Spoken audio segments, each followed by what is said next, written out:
kembali ke channel Cikgu Liza. Pada kelas yang lepas, kita telah membincangkan Kitar Hai. Assalamualaikum, hai, selamat datang ke channel Cikgu Liza.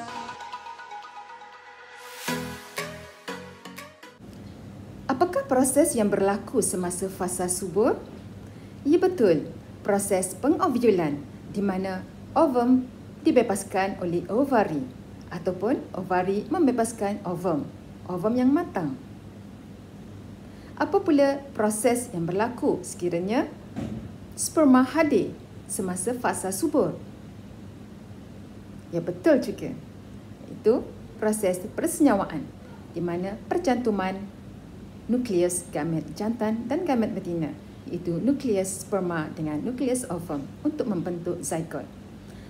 Kali ini kita akan bincangkan dengan lebih lanjut proses persenyawaan dan kehamilan. Anak-anak pelajar sudah bersedia? Anak-anak pelajar boleh rujuk buku teks muka surat 108. Okey, yang pertama, sperma akan berenang memasuki faraj semasa persetubuhan. Hubungan ini adalah hubungan suami isteri yang sah, maka ialah halal dan mendapat pahala. Tetapi jika belum kahwin, maka hubungan ini adalah haram di sisi Islam dan mendapat dosa.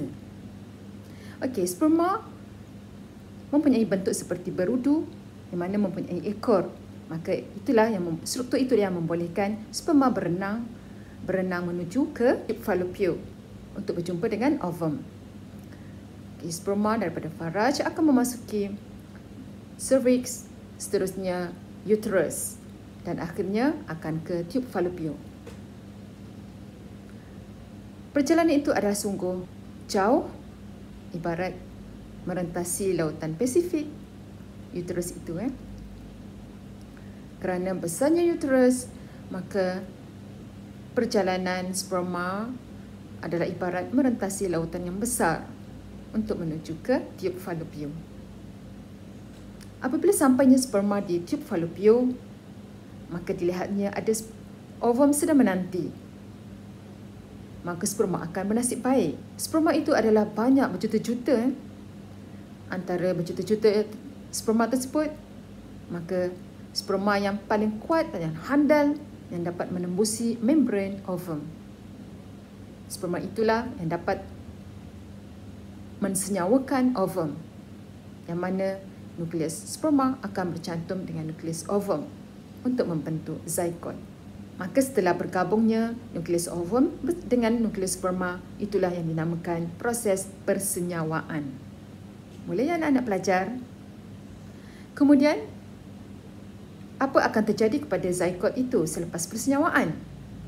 Zygote itu adalah sel-sel. Sel itu akan membahagi berulang kali.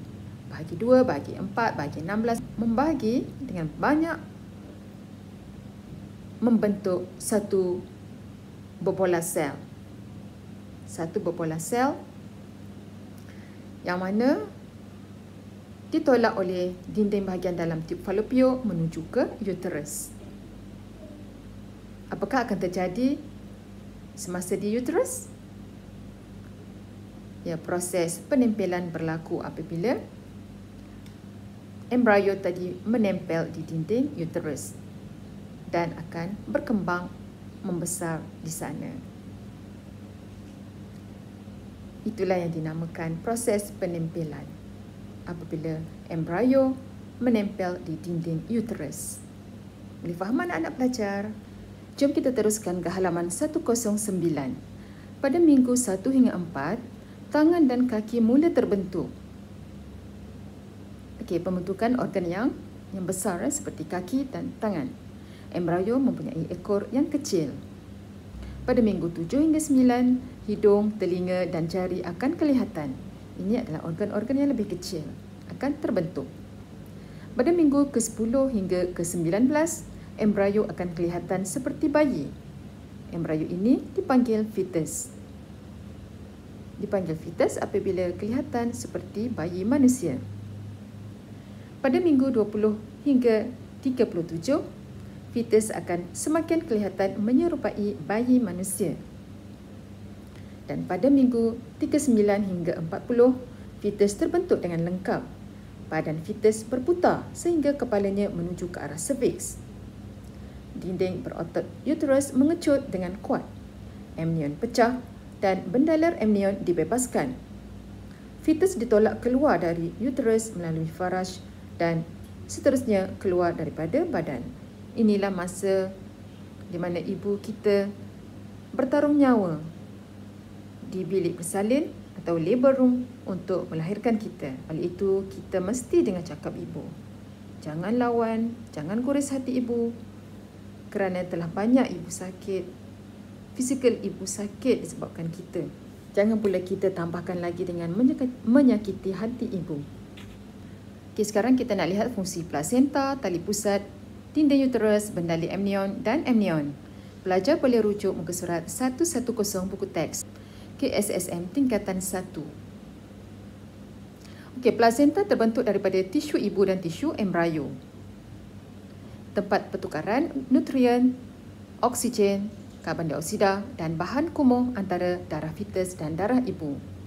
Okey, nutrien dan oksigen adalah dari ibu ke fetus. Manakala bahan kumuh dan karbon dioksida dari darah fetus ke darah ibu untuk ibu kumuhkan. Semasa dalam rahim lagi, semasa dalam uterus lagi, ibu telah menolong kita. Okey, tali pusat pula. Tali pusat ialah tube yang menghubungkan fetus dengan plasenta. Okey, fetus dengan plasenta. Tali pusat adalah penghubung atau salur yang menghubungkan fetus dengan plasenta. Terdapat salur darah di dalam tali pusat. Salur darah yang mana membawa oksigen, membawa nutrien, membawa gas karbon dioksida dan bahan kumuh antara fetus dengan ibu. Okey, dinding uterus terdiri daripada dinding yang berotot. Berotot tu dikenyal tempat embrio menempel dan berkembang. Kita lihat semasa proses kehamilan di peringkat awal, kandungannya kecil, tetapi lama kelamaan semakin membesar kerana fetus membesar. Okey, fetus membesar, maka rahim ibu dan kita nampak perut ibu membesar. Yang membesar itu ialah rahim, iaitu uterus. Uterus yang membesar kerana dia ada dinding berotot, boleh besar, boleh kecil, macam balon. Kalau ada barang, ada objek dalam tu, itu kita isi dengan air ke, pasir ke, dia akan membesar. Bila tak ada isi, dia mengecut. Bukan mengecut dah, dia kecil. Bila terdapat bahan, tidak dapat objek dalam tu, akan membesar. Amnion ialah satu membran yang membentuk pundi dan mengandungi bendali. Okey, bendali yang terdapat dalam amnion dinamakan bendali amnion. Yang mana dalam bahasa Melayunya ialah cecair ataupun air ketuban. Bendali amnion bertindak sebagai cushion untuk menyerap gegaran dan mencegah fetus daripada kecederaan. Contohnya, ibu terjatuh, anak dalam tu relax je. Tak ada terlanggar kepala kat dinding uterus, tak ada. Anak tu okey, macam tu ya.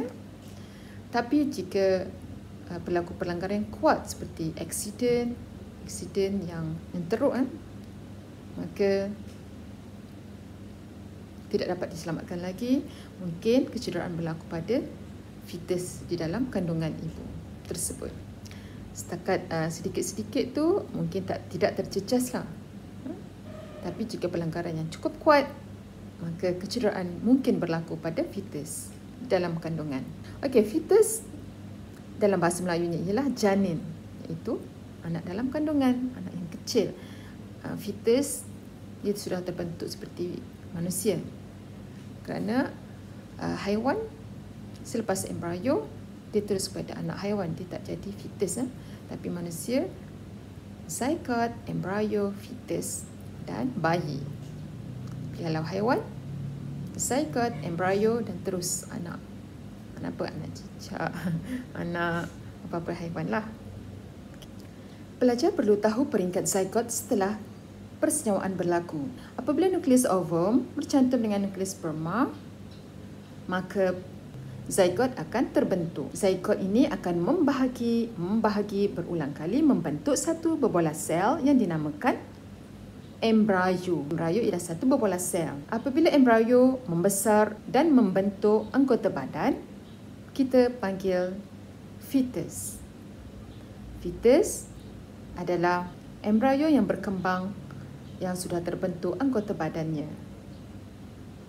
Dan apabila fetus membesar dan dilahirkan ke dunia, ia akan dipanggil bayi atau baby.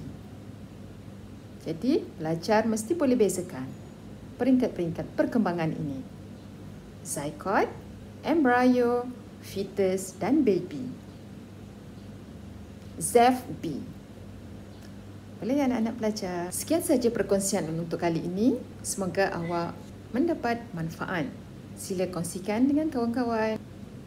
Pada yang belum subscribe, jangan kedekut-kedekut. Silalah tekan butang subscribe yang merah itu untuk menjadi kelabu macam tudung cikgu ni. Untuk apa? Untuk keberkatan ilmu. Dan juga sebagai tanda sokongan awak pada cikgu. InsyaAllah cikgu akan hasilkan lagi video-video pada masa akan datang. Doakan cikgu sihat selalu untuk menghasilkan video yang terbaik untuk awak semua. Sekian lagi, sehingga berjumpa lagi. Assalamualaikum. Bye.